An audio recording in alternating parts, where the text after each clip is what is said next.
اب اس کو سمجھنا چاہیے. اصل میں جو بات مسئلہ تقدیر کے سمجھنے میں جو یوں سمجھیے کہ ایک بہت آسان فارمولہ ہے اگر سمجھنا چاہے انسان، اور یہ میں عرض کر چکا ہوں کہ سمجھنا چاہیں گے تو سمجھ جائیں گے، تفصیل میں جائیں گے تو الجھ جائیں گے، اور مناظرہ اور مباحثہ کریں گے تو گمراہ ہو جائیں گے.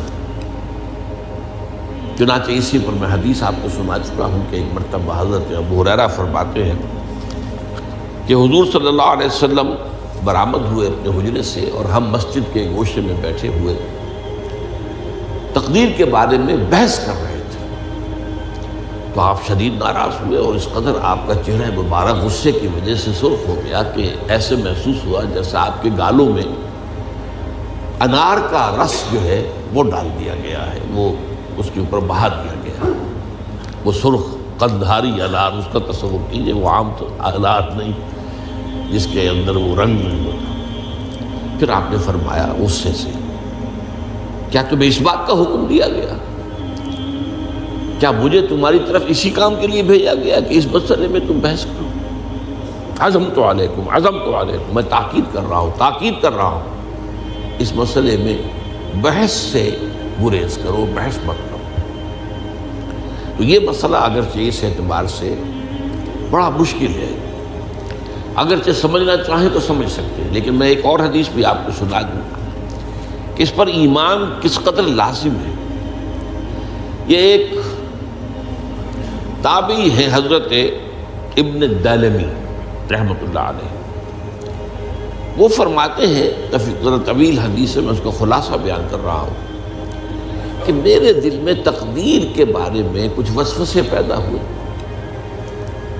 تو میں نے جو بھی کبار صحابہ اس وقت زندہ تھے، بقید حیات تھے، ان سب سے ملاقات کی. ابی ابن کعب رضی اللہ تعالیٰ عنہ، جن کے بارے میں حضور نے فرمایا ہے کہ اقرأہم ابی ابن کعب، میرے صحابہ میں قرآن کا سب سے بڑا عالم ابی ابن کعب. ان کے علاوہ عبداللہ ابن مسعود کے پاس بھی میں گیا رضی اللہ تعالیٰ عنہ، جن کی حدیث ہم پڑھ رہے ہیں. حذیفہ بن یمان کے پاس میں گیا رضی اللہ تعالیٰ عنہ. ان سب نے ایک بات یہ کہی کہ دیکھو، ایک بات تو یہ جان لو کہ اللہ تعالیٰ کی قدرت سب شے پر حاوی ہے. اللہ تعالیٰ اگر لو ان اللہ عذب اہل سماواتہ و اہل ارضہ عذبہم وہو غیر ظالم لہم، اللہ اگر تمام آسمان والوں کو اور تمام زمین والوں کو عذاب دے تو اسے عذاب دینے کا حق حاصل ہے. وہ عذاب دے سکتا ہے بغیر اس کے کہ ہم کہیں کہ وہ ظالم ہے. تمام زمین والے اور تمام آسمان والوں میں تو نیکوکار بھی آ گئے. یہ اصل میں ایک بڑا اہم مسئلہ ہے کہ جو ہمارے اور معتزلہ کے درمیان مختلف فی ہے. معتزلہ ہی کے انداز میں اہل تشیع کا عقیدہ بھی ہے کہ اللہ پر عدل واجب ہے. اہل سنت کے نزدیک اللہ پر کوئی شے واجب نہیں. اللہ کا اختیار مطلق ہے، جو چاہے کرے. چنانچہ وہ ظالم کو معاف کر سکتا ہے جب چاہے، اور وہ کسی اچھے آدمی کو عذاب دے سکتا ہے جب چاہے. یغفر لمن یشاء ویعذب من یشاء واللہ علی کل شیء قدیر. یہ سورہ بقرہ کی آخری آیت میں ہے کہ آیات میں سے ہے، لاسٹ بٹ 3 آیت میں. تو اس اعتبار سے اللہ کا ایک تو اختیار مطلق ہے. پھر میں زید ابن ثابت کے پاس گیا تو انہوں نے یہی بات مرفوعاً بیان کی کہ میں نے خود حضور سے سنی ہے یہ بات. باقی 3 صحابہ کے بارے میں تو وہ کہتے ہیں کہ انہوں نے گویا کہ اپنی رائے کا اظہار کیا.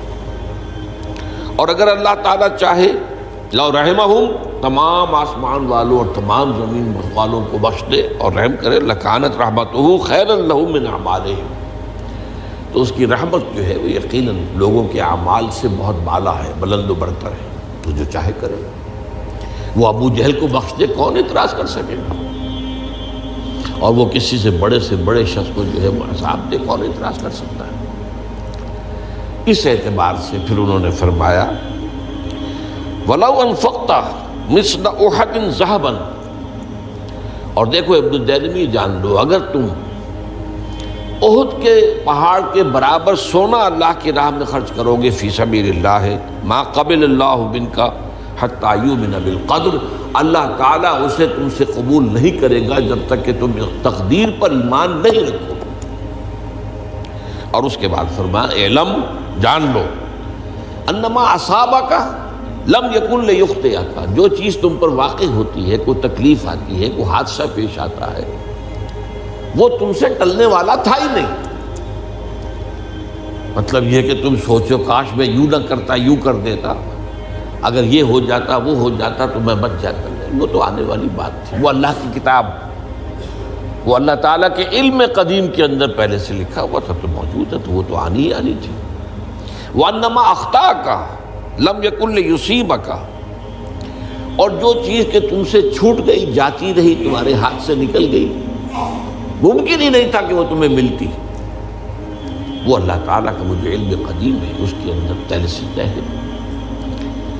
وَلَوْ مِتَّ عَلَىٰ غَيْرِ هَٰذَا لَدَخَلْتَ النَّارَ، اگر دیکھو تم غور سے سن لو، اگر اس عقیدے کے سوا کسی اور پر تمہاری موت واقع ہوئی تو جہنم میں داخل ہو جاؤ۔ تو یہ اس ایمان بالقدر کی اہمیت کا معاملہ۔ اب اس کے لیے جو میں کہہ رہا تھا کہ ایک فارمولہ جو سمجھ میں آ سکتا ہے وہ یہ ہے، انگریزی کی جو اصطلاحات کے حوالے سے پہلے میں واضح کروں گا، وہ ذرا زیادہ واضح ہے۔ ایک ہے پری نالج، کسی چیز کا علم پہلے سے ہونا،